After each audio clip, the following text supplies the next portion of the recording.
Una intervención de Donald Trump. Aseguró haber hablado con Vladimir Putin sobre Ucrania, según informaron algunos medios.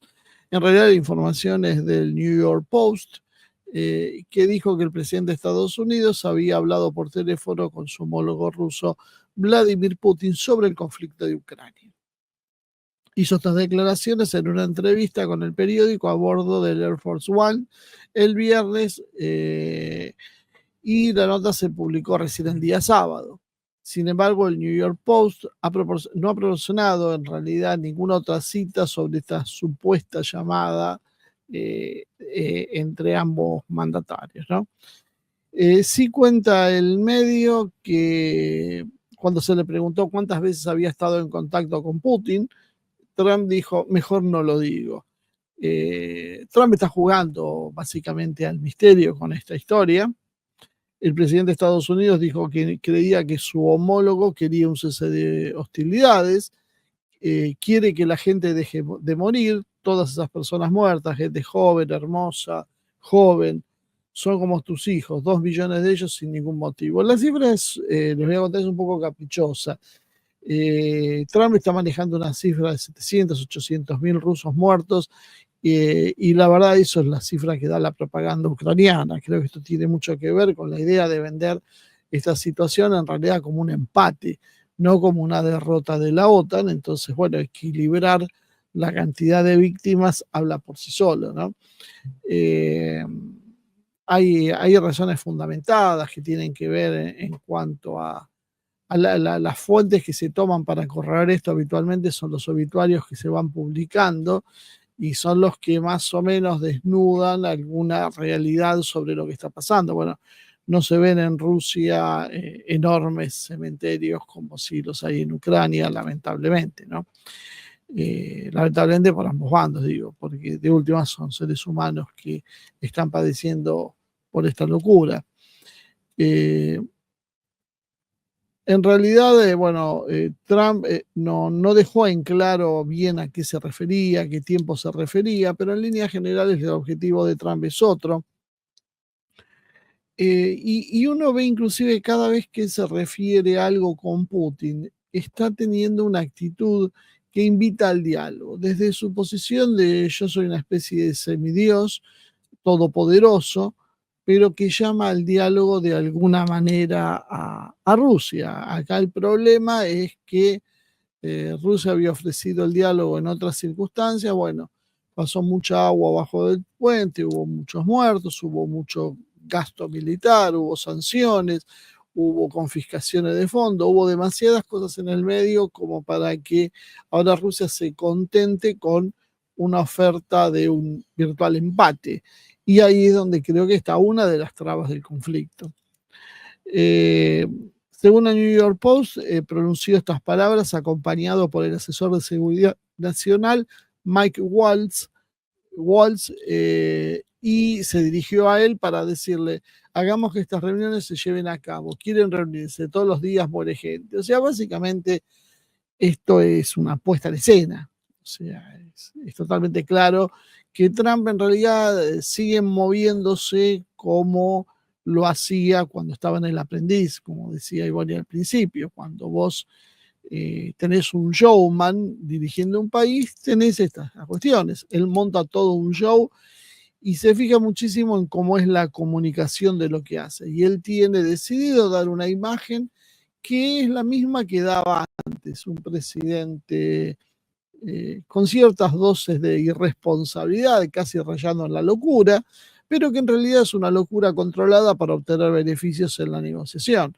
El problema es que del otro lado se encuentra con un Putin que ya conoce cómo es el juego, que además tampoco es tan fácil de impresionar y que ni siquiera le contesta. O sea, la posición de Putin es hacer silencio, mirarlo, esperar que todo vaya a su curso y sobre todo, algo decía Refollo en el programa anterior, eh, llegar a un punto donde las cosas se hagan en forma formal. Tal vez Rusia se equivoca en esto.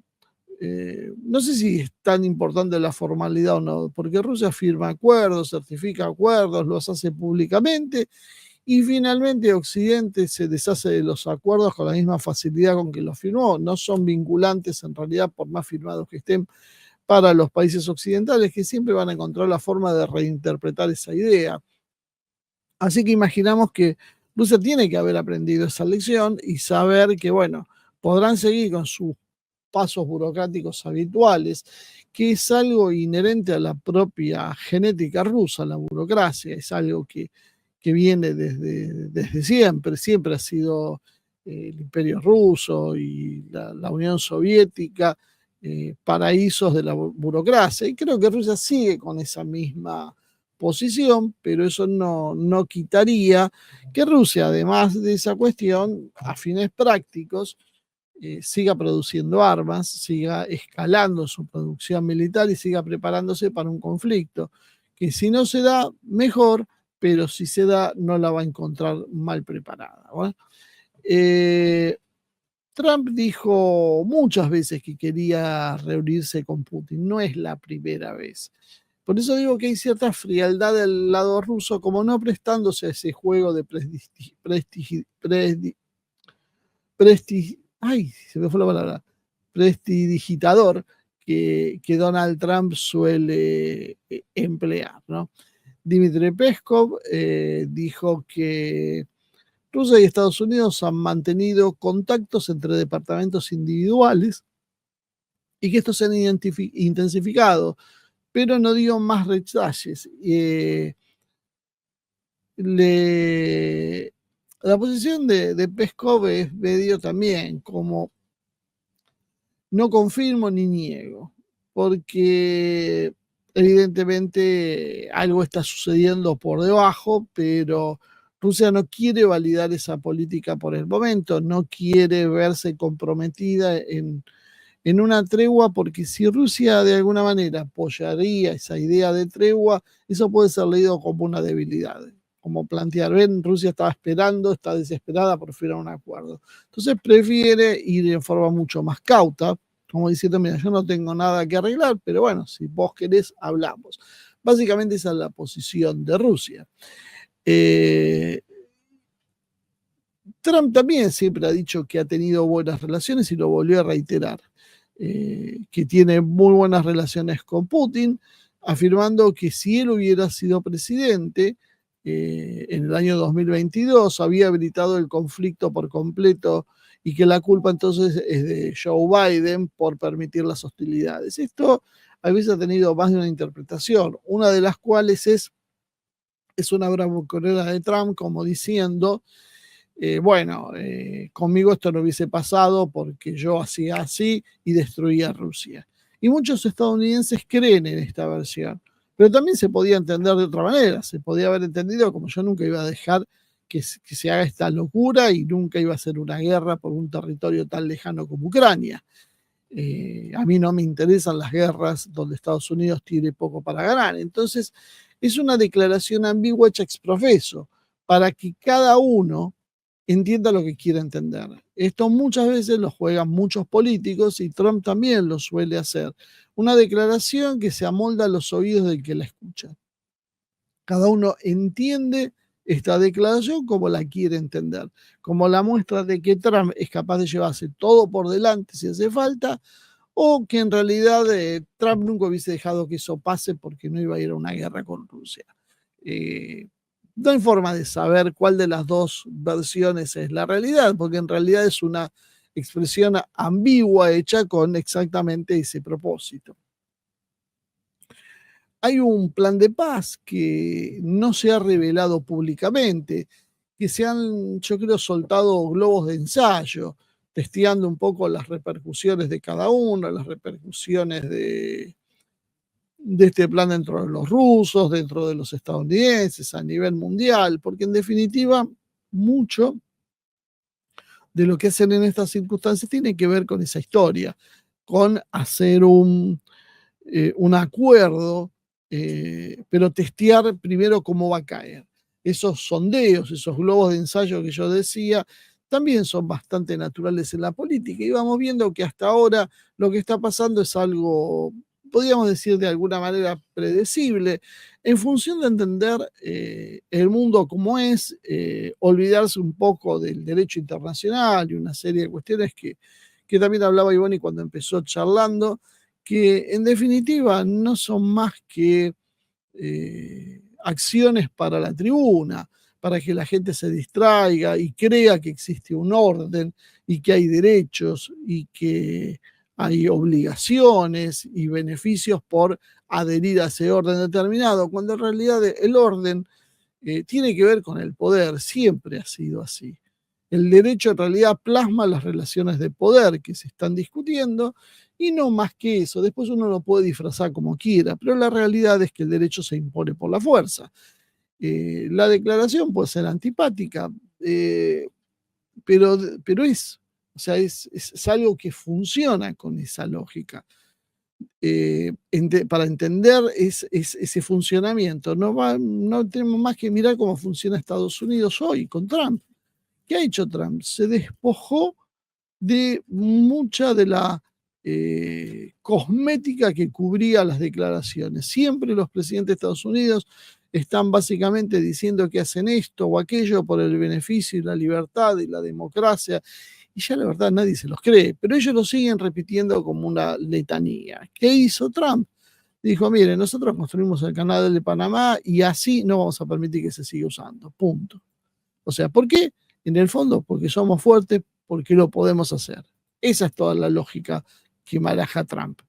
Una lógica profundamente desagradable, pero una lógica al fin. Que además también persigue mucho construir una imagen, que eso es lo que muchas veces a la gente en común se le pasa por alto. Esto le pasa también a los analistas. Trump necesita construir una imagen de un líder fuerte, avasallante, que impone reglas a sus enemigos. De esa manera él puede retroceder porque no es un retroceso, es un gesto de magnánimo de su parte. Si él dice, voy a anexar Canadá, va a ser el estado número 51, y después en realidad un día dice que no y bueno, vamos a tener buenas relaciones, pero vamos a ver cómo lo manejamos con los aranceles y Canadá no va a poder hacer esto y va a tener que hacer tal cosa y se retira y en realidad nunca él iba a hacer lo que dijo, nunca lo podía haber hecho, por lo menos sin un gran problema. Lo que simplemente él buscaba era conseguir un punto desde el cual retroceder mostrándose ganador. Eso es más o menos la fórmula que viene usando en Canadá, en Groenlandia, en Panamá, porque en definitiva tampoco está haciendo nada nuevo. Yo vuelvo a insistir con ese concepto. ¿Qué le puede ofrecer Canadá como Estado que no le ofrece Canadá hoy como un país presuntamente independiente? Entre poco y nada. El problema con Canadá no es que no esté atado a la política exterior de Estados Unidos, porque de hecho ya lo está, es como hubiera dicho Milei, mi política es la política exterior de Estados Unidos. Bueno, eso es lo que hace Canadá desde hace muchísimas décadas. El problema es que Canadá está atado al Reino Unido también, y ambos son parte del globalismo que gobernaba en Estados Unidos, pero que perdió las elecciones y se retiró. Entonces el problema con Canadá no es específicamente de país a país, sino de sistema a sistema. Son dos sistemas enfrentados que ahí sí hay un problema. Y que Trump lo va a jugar tironeándolo como le está haciendo hasta ahora, ¿no? El problema es que Trump quiere usar esta misma lógica con Putin y claro, es otra cosa. Putin no es Trudeau, Rusia no es Estados Unidos, perdón, no es Canadá, no tiene la lógica interna, no tiene las capacidades, Canadá que tiene Rusia, no tiene las guerras mundiales encima porque las pelea todas Canadá, pero siempre desde una posición mucho más marginal, no se disputan en su suelo, o por lo menos hasta ahora no pasó eso. Por lo tanto, Putin opta por otro tipo de manejo, Trump, porque Trump sabe con quién apretar y hasta dónde. Tampoco es tonto. Entonces, con Trudeau se da el lujo de decir lo que se le da la gana y se lo va a sacar y lo hace renunciar y lo va a reemplazar por otro y va a intentar que sea más afín. Inclusive hasta la propia Sheinbaum más allá de los elogios que muchos le dicen, porque se le plantó a Trump, finalmente terminó haciendo lo que Trump quería, que era que pongan más patrulla, que se hagan cargo de los gastos del control de la frontera, básicamente. Que en general todo, fíjense, alrededor de Trump pasa por a ver quién se hace cargo de los gastos. O sea, está todo bien, pero ¿quién paga la cuenta? Ese es el gran problema de Trump. Esto no se puede usar, por ejemplo, con Kim Jong-un. Ya Estados Unidos sabe, ya lo sabe el propio Trump, que las amenazas no surtieron efecto. Ya las usó. Y después de amenazarlo con llevarlo a la edad de piedra y viendo que Corea del Norte siguió plantada en su misma posición, finalmente terminó abrazándose con Kim Jong-un y casi tratándolo como un amigo. Y de hecho ya lo tiene otra vez entre las relaciones que él pretende rescatar. Porque Trump se adapta a las lógicas. Entonces, si tiene un presidente como Milei, que hace todo para quedar bien con él en forma crítica, bueno, simplemente no tiene por qué esforzarse mucho. Si tiene un presidente que es capaz de llevar al país a una guerra y tiene con qué en la espalda, que es el caso de Corea del Norte, porque esta tiene armas nucleares, Trump dice, bueno, acá no conviene. Y listo, está aplicando en forma descarada, descarnada una lógica que la aplican de alguna manera todas las naciones serias en sus estrategias diplomáticas, pero lo de él es visible. O sea, él no lo esconde detrás de, como decíamos antes, hablar del derecho internacional, de la historia, de los derechos de los pueblos y demás. Él simplemente hace una evaluación y dice, por acá es, por acá no se puede avanzar. Listo. Y ahí terminó toda la historia. Entonces Trump se sienta a hablar con Putin y empieza a sondear ese plan de paz. Y acá es donde empiezan los problemas reales, porque hay un punto de acuerdo entre los dos mandatarios. Ambos quieren que la guerra termine, porque a Estados Unidos no le interesa seguir poniendo plata en esa guerra. Ya hablan de 200.000 millones de dólares, de los cuales, según ha dicho ahora el gobierno actual de Trump, aparentemente 100.000 millones de dólares que puso Estados Unidos están documentados, pero hay 100.000 millones de dólares que no sabe bien a dónde fueron a parar en la guerra. Se les han perdido 100.000 millones de dólares entre Zelensky y sus propios funcionarios. Así que imagínense si para algunos no es un buen negocio. Y cuando vos querés cortar gastos, y ese es uno de los gastos a cortar, bueno, la idea es desarticular una guerra que no aporta mucho. Claro, por supuesto, tiene la presión de grupos empresarios internos que quieren el manotazo sobre las riquezas que tiene Ucrania y también sectores que lo ven desde el punto de vista geopolítico y dicen, esto es preocupante porque Rusia se va a instalar ahí, porque Rusia se va a mostrar como ganador ante los ojos del mundo, esto es mala imagen para Estados Unidos y esto va a debilitarnos porque nuestros propios aliados van a empezar a desconfiar, entre otras varias razones por las cuales no es tan simple salir del conflicto. O sea, Biden se metió en un conflicto apoyado por un montón de intereses que los intereses siguen estando ahí a pesar de no estar Biden. Entonces hay que lidiar con esos intereses. No es casualidad que Larry Finkelstein de BlackRock haya terminado entablando diálogos con Putin o que haya sido muy visible el cambio de Zuckerberg. ¿Por qué pasan esas cosas? Porque son todos hombres de negocio y pragmáticos. O sea, la suerte cambió, ahora es el momento de negociar. Y BlackRock, por ejemplo, no quiere quedar afuera de una posible negociación con Ucrania. ¿Cómo será? No sé. Se rumorea que parte del plan es que la Unión Europea ponga 450.000 millones de dólares para la reconstrucción. Si esto funciona como quieren, me imagino que la idea va a ser reconstruir la parte occidental de Ucrania, que no quede en manos rusas, y esa reconstrucción la paguen los europeos, pero la ejecuten las corporaciones estadounidenses. Ese debe ser más o menos el plan de Trump, con la idea de acercarse y capturar las zonas más ricas, que hay un problema en Ucrania. Uno a veces ve el mapa y es engañoso, porque uno dice, bueno, si 60-70% lo va a seguir controlando Occidente, ¿cuál es el problema?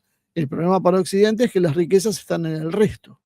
las zonas más densamente pobladas y más ricas son las zonas rusoparlantes. En esas zonas es donde está el dinero, es donde están los minerales, es donde está el potencial industrial. Y esas son las zonas precisamente que quieren recuperar, pero la mayoría de esas zonas ya las ocupó Rusia. Y el pragmatismo dice, bueno, por ahí no se va a poder avanzar demasiado, excepto que quieran una guerra a otra escala, que como decíamos, nadie lo quiere.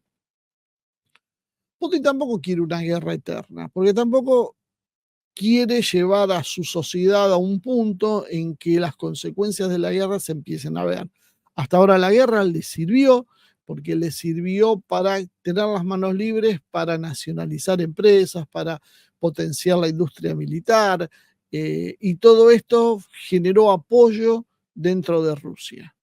Esto es un gran paso que da adelante Putin, pero claro, esto también puede tener un límite en el futuro. No es eternamente que uno puede seguir en esta posición sin que se terminen desgastando sus propias sociedades. Por lo tanto, lo que Putin va a intentar seguramente hacer es llegar a un acuerdo, pero un acuerdo que le sea beneficioso. Y aparte tiene el problema y la presión de que los últimos acuerdos que se hicieron, Occidente los desconoció. Y de hecho ya en Europa se comenta abiertamente que se necesita hacer una tregua para rearmar, repotenciar Ucrania y volver a lanzarla contra Rusia.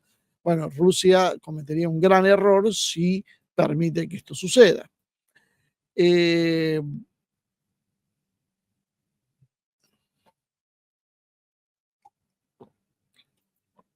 Otro punto en conflicto en el plan es el tema de establecer una zona desmilitarizada, patrullada por soldados británicos. Con su idea, Trump, de salir del medio, está haciendo otro juego.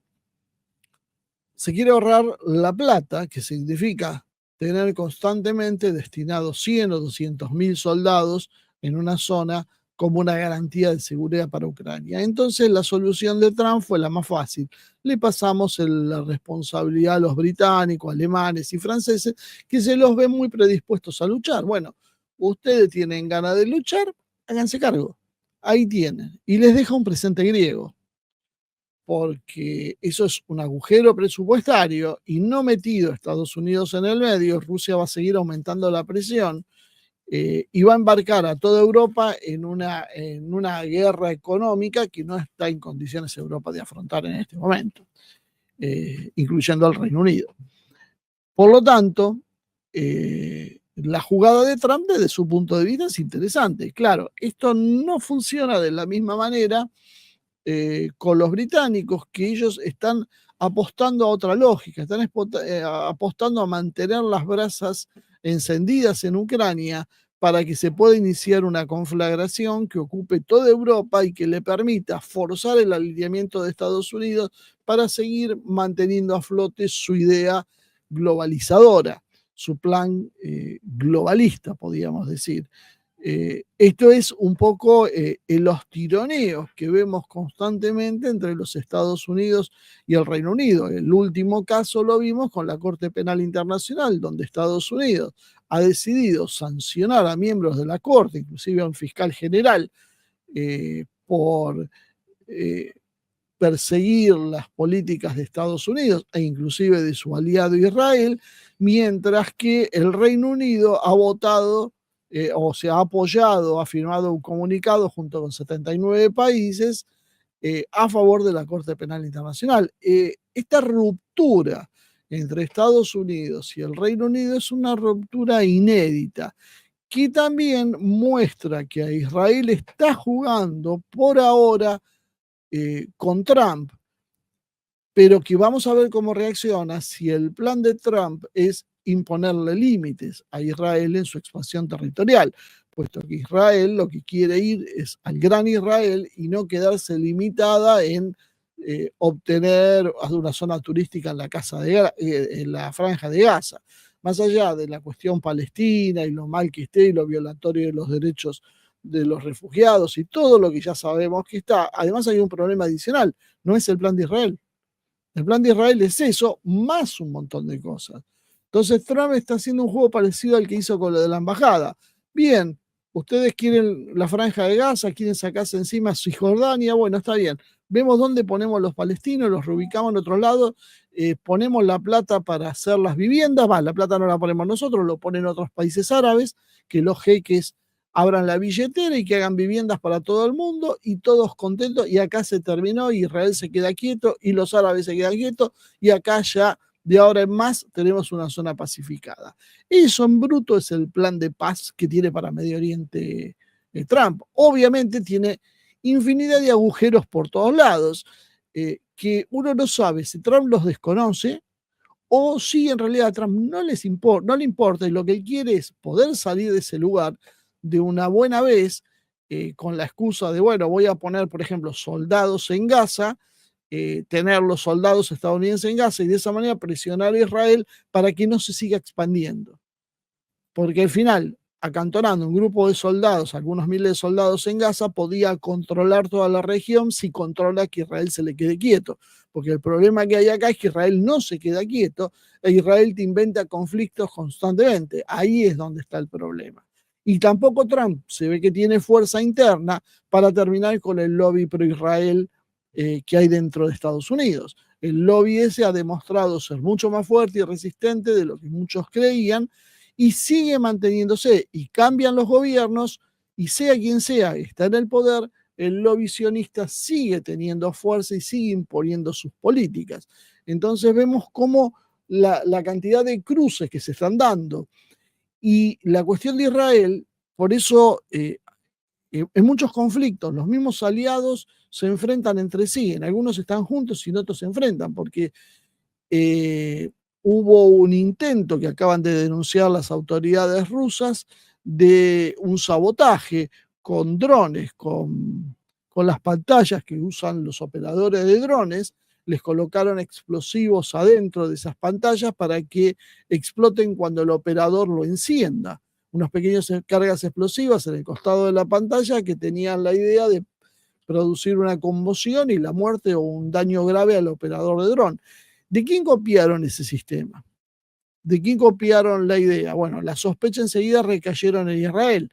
Y se acuerdan lo de los beepers, los llamadores que tenían los de Hamas, pero Israel lo hizo mucho más sofisticado, porque distribuyó todo eso y los hizo explotar todos simultáneamente, magnificando el daño. En cambio, Ucrania no consiguió hacer eso y apenas lo que consiguió es meter una partida de visores escondidos como donaciones hacia el ejército ruso, que lo que terminaron por producir es nada, simplemente porque fueron identificada la anomalía antes de tiempo, vieron señales de manipulación los rusos, empezaron a desarmar esos visores y se encontraron con esa sorpresa dentro. Lo que además de podía ser una condena como un acto terrorista, empieza a trazar una línea de comunicación entre Israel, la Mossad, y precisamente los ucranianos, lo cual podríamos decir, bueno, pero no tiene nada que ver, fue una casualidad, se inspiraron, bueno, puede ser, pero no se olviden que había más de 1000 instructores israelíes en Ucrania. Entonces, ¿es tan así como que es una casualidad o no? Y bueno, parece que no es esta casualidad. Perdón un segundo porque estaban intentando congelar en este lugar, no sé por qué, estaba a 16 grados puesto. Y bueno, acá vemos que entonces hay un problema adicional porque encontramos que el Estado de Israel está jugando en varias puntas. Está jugando en Estados Unidos, está jugando en el Reino Unido, está jugando en Ucrania, está jugando en varios lados. Rusia en realidad también descarta la idea del plan de paz, que era congelar el conflicto como está, dado que primero planteó que cualquier solución debe reconocer la realidad territorial del terreno y otra vez en términos diplomáticos, la frase es ambigua. ¿Qué significa la realidad territorial del terreno? Algunos me dirán, bueno, que los territorios que tiene Ucrania, ocupados en Ucrania, pasen a ser definitivamente de Rusia. Puede ser, pero yo también sobre eso podía decirme sí, pero ojo, porque nosotros vamos a tomar por ejemplo, Odessa, vamos a tomar todas las zonas rusoparlantes, las defensas ucranianas están cediendo, esto es cuestión de tiempo, por lo tanto, reconocer la realidad, decirme, no me obligues a ir e invadir y atacar todos estos lugares, me los entregas y pasan a ser míos de movida, como parte. Entonces, ¿qué es el significado real de lo que dice Rusia? Y esas son las partes de las negociaciones. O sea, el primer punto es que no se reconozcan las fronteras anteriores, sino las nuevas que establece Rusia. Pues Estados Unidos dice sí, pero Rusia dice sí, pero ojo, porque hablamos de reconocer la realidad. Y la realidad es que yo gané la guerra. Y Estados Unidos públicamente no va a reconocer que Rusia ganó la guerra. Pero sí lo que quiere es irse. Pero tiene sus empresas y corporaciones y presiones varias tratando de obtener ganancias en Ucrania. Bueno, esa es la materia de negociación que hay en realidad.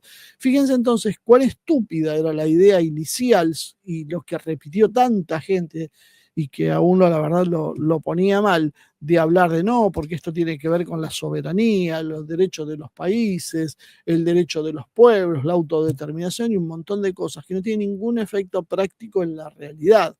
Acá lo que se está discutiendo es una cuestión de poder. ¿Quién puede tomar una zona? ¿Por qué? ¿Y qué intereses hay detrás? Punto.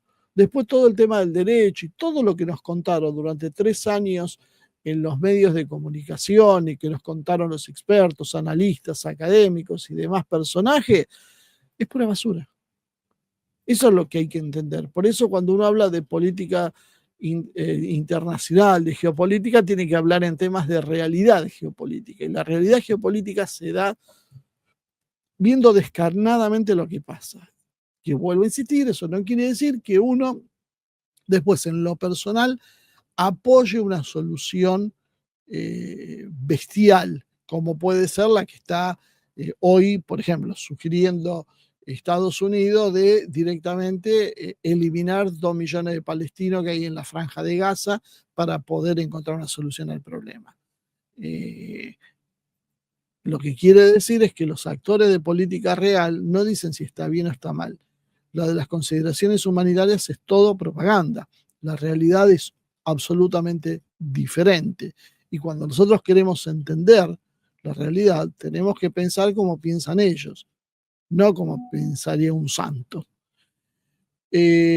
Rusia también quiere que Kiev se comprometa a la neutralidad permanente, la desmilitarización y la desnazificación. Y acá hay un problema.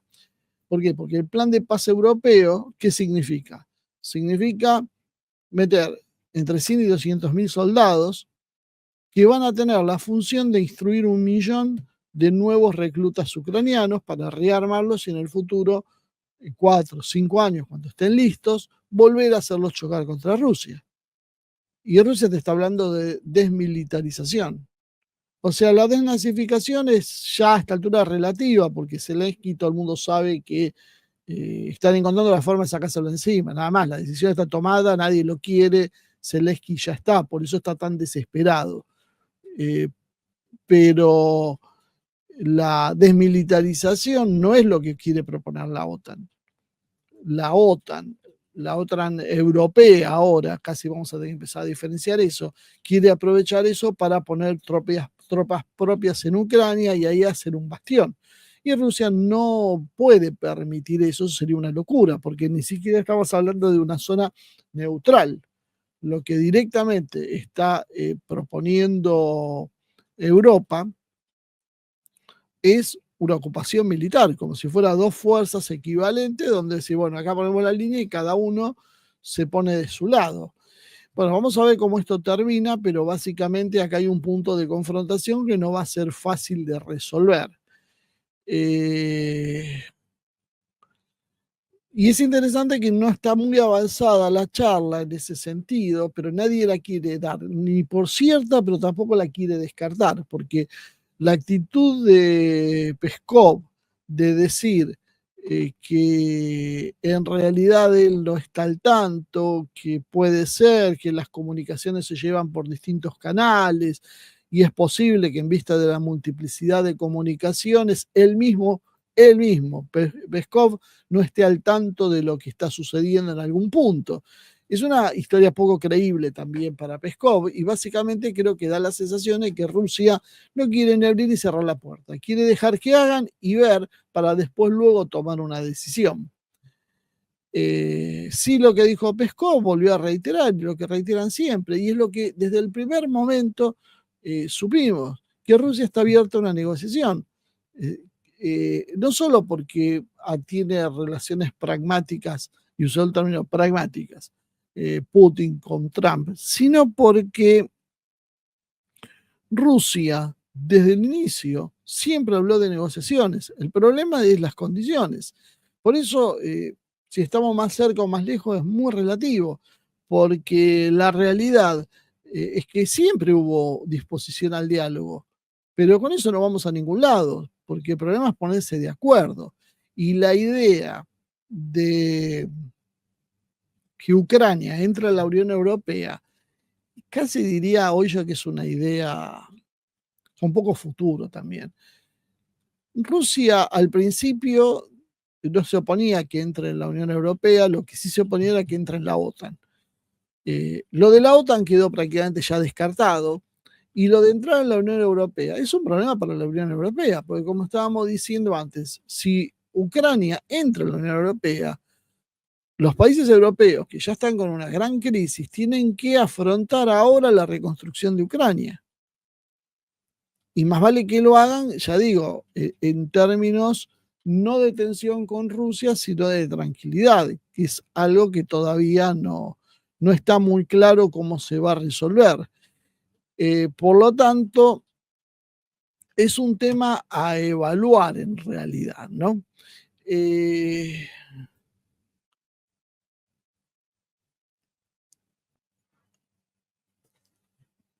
Hay algunos en Estados Unidos, algunos analistas, yo siempre hablo de los analistas más serios, ¿no? En este caso hablo de Lyndon Johnson,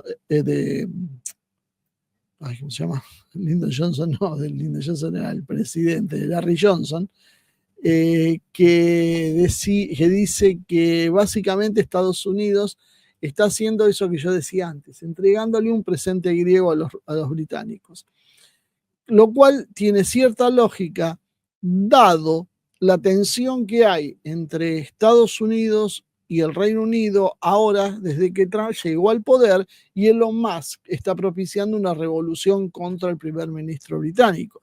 Cuando están hablando de liberar al pueblo británico del yugo de su gobierno, bueno, imagínense que esto afecta las relaciones, ¿no? Esto es algo que, ya digo, no hay muchos antecedentes de una hostilidad así en tiempos modernos entre Estados Unidos y el Reino Unido, ¿no?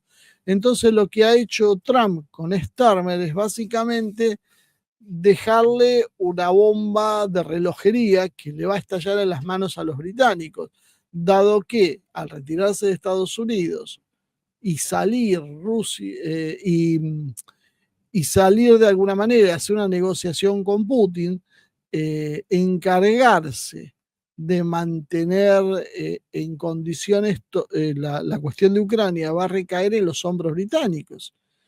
Y los británicos no están ni por asomo en condiciones de sostener una guerra, ni logísticamente pueden hacerle mella a Rusia. Entonces, hay varias dudas que se presentan. ¿Cuál es la posición real, profunda de Trump? ¿No? ¿Realmente rompe con el Reino Unido? O sea, Trump ha llegado a un punto en que tiene que empezar a concretar lo que ha anunciado. Hay algunas situaciones muy complejas en esto, porque cuando Trump se retira, Ucrania va a colapsar, el Reino Unido no va a poder sostener eso y eso va a significar un desastre para el Reino Unido, porque lo que va a hacer Trump no va a ser derrotado él retirando él las tropas. Él va a negociar con Putin, va a sacar las tropas y le va a decir a los británicos, ahora se arreglan ustedes. Y los británicos, que están muy subidos arriba del caballo, junto con franceses y alemanes, tendrán que ir a afrontar la situación de Ucrania. Por supuesto, es cuestión de tiempo y no mucho para que toda Ucrania se termine derrumbando si esto se da así. porque Rusia va a seguir presionando. Si hay un acuerdo entre Putin y Trump, simplemente esto va a arrastrar a Europa. Muchos descreen de esta posibilidad porque dicen, no, en el fondo son siempre lo mismo, se van a poner de acuerdo, es mentira. Pero no estamos seguros hasta dónde llega el conflicto interno de los Estados Unidos, ¿no? La realidad es que en Estados Unidos el único interés que hay en Ucrania es el económico. Por eso Zelensky está jugando hoy otra carta, que es el de los recursos naturales. Dijo Zelensky sobre este tema que textual, tenemos recursos minerales, esto no significa que se los demos a cualquiera, ni siquiera a socios estratégicos. Se trata de una asociación, invertir dinero, desarrollaremos esto juntos y ganaremos dinero. Y lo más importante es la seguridad del mundo occidental y del continente europeo, que todo esto no llegue a manos de Rusia y de sus aliados. Esa es la carta que empieza a jugar Zelensky ahora para tratar de desesperadamente mantenerse en el poder. Ucrania tiene, dijo, las mayores reservas de titanio y uranio en Europa y estaría encantada de compartir esa riqueza con Occidente. Es un soborno básicamente descarado el que está haciendo Zelensky. Cuando hablamos de recursos minerales, hablamos de billones de dólares. Es muy importante que todo esto permanezca entre nosotros. Ahí es europeo, por eso. Porque es parte de nuestra seguridad. Estas son nuestras garantías de seguridad y este es uno de los puntos. Necesitamos proteger eso. Estamos preparados y queremos tener contratos de suministro de gas a Ucrania y por supuesto seremos un centro para toda Europa. Estamos dispuestos a tener un contrato e introducirlo en otros países de la Unión Europea con mucho gusto. Sé que nuestros socios estadounidenses apoyan eso. También estamos dispuestos a recibir con mucho gusto a socios estadounidenses en esa dirección. Creo que esto también es parte de la seguridad de Ucrania, porque este gas no es ruso. El 45% de la producción de gas de Ucrania en la región de Kharkov y 44% se produce en la región de Poltava. Kharkov es donde se desarrollan los combates y es una zona que va a conquistar Rusia y Poltava está más o menos en la misma situación. Solamente el 4% del gas viene de la región del Lviv, donde Ucrania en principio podía negociar. O sea, está vendiendo Ucrania algo que ni siquiera cuenta. Le está diciendo, miren, esto que están tomando los rusos puede ser de ustedes. Lo único que tiene que hacer es sacar a los rusos. O negocien para que los rusos nos den eso. O sea, ya estamos muy pragmáticos, ya sabemos que no podemos sacarlo.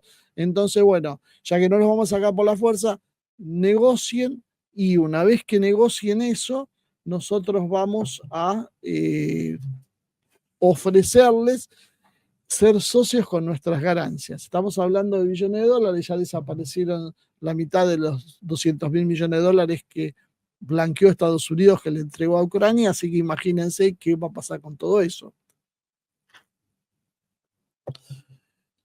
Según él, los inversores estadounidenses obtendrían acceso a los depósitos de metales y tierras raras y yacimientos de gas en Europa a cambio de garantías de seguridad en un futuro tratado de paz con Rusia.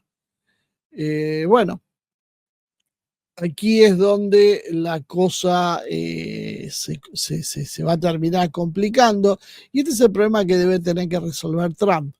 Hay un montón de billones de dólares en juego, hay empresas norteamericanas que quieren eso, él habla de los Estados Unidos, pero el problema es que eso lo tienen los rusos y los rusos no tienen ganas de cederlo. Entonces, en esta discusión veremos cómo se va a poder solucionar. Indudablemente esto es una discusión entre Estados Unidos y Rusia. Los británicos, los alemanes, todos los que abren la boca no tienen absolutamente nada que ver en esto. Y Trump probablemente se lo va a hacer saber diciéndole ahora se hace cargo de ustedes. Así que es muy improbable que el Reino Unido pueda tener mucha injerencia en eso, a pesar de su ánimo de obsesión casi podríamos decir, en hostilizar a Rusia. Creo que ahí es donde está la clave final, los proyectos enfrentados, el proyecto europeo, el proyecto globalista, que vendría a ser el mismo, y el proyecto de Trump, donde no quiere resignar riquezas, obviamente, pero por otro lado tiene que sopesar el costo, porque tratar de ir por las riquezas de Ucrania significa la posibilidad de una escalada y una guerra permanente con Rusia, por no decir una guerra que pueda escalar a lo nuclear. Por lo tanto, eso naufragaría todo el proyecto de Trump y lo haría un presidente más de los Estados Unidos. Trump tiene también ese problema a resolver, en definitiva, cuál de los dos caminos va a tomar. Por el momento parece que está negociando con Putin y que la idea de Trump es buscar una salida de la cuestión de Ucrania y que otro se arregle con el problema. No es problema de él, es un problema que generaron los demócratas, le echan la culpa a Biden y si hay una derrota no va a ser de él, va a ser primero de una mala política y sobre todo si él negocia irse. Básicamente va a quedar la impresión de Estados Unidos se fue y unos meses después Ucrania colapsó, porque nadie lo va a poder frenar.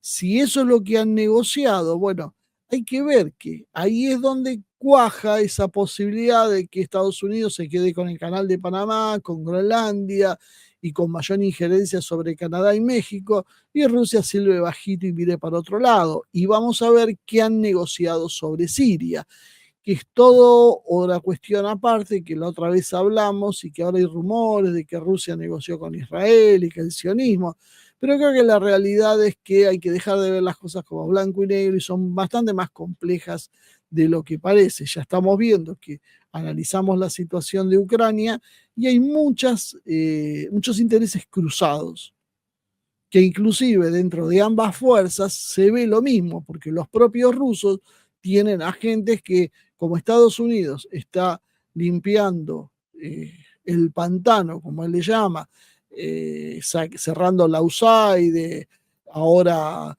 restringiendo a la CIA y demás, los rusos también tienen un problema similar. Tienen mucha gente que parece más trabajar para el enemigo. El mismo enemigo de Putin es el mismo enemigo de Trump.